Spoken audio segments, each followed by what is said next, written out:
Hey everybody, good morning, Robb Moffett. Going to talk real quick this morning about these miniature crock pots or slow cookers and wheat berries. You can get wheat berries from the Mormons online for like $34 for a case.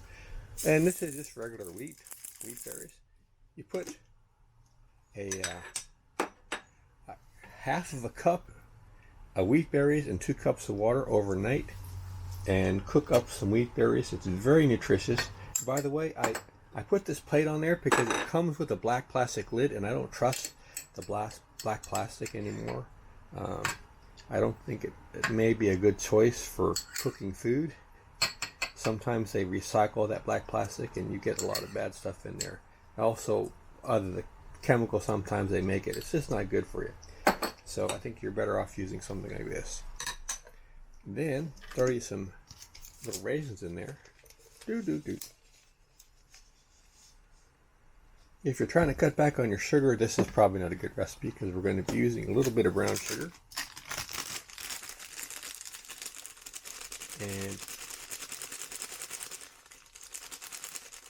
get in there.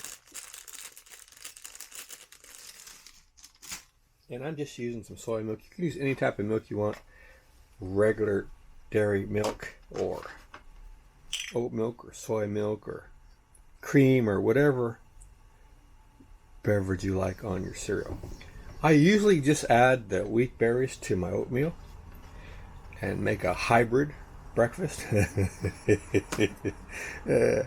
But this makes a pretty decent little warm, hot breakfast in the morning to have with other food. And it's inexpensive, super easy to make. You just rinse the berries, put in 2 cups of water, half of a cup of the berries and 2 cups of the water, and leave it overnight. You're good to go. All right, guys, take care. See you out there.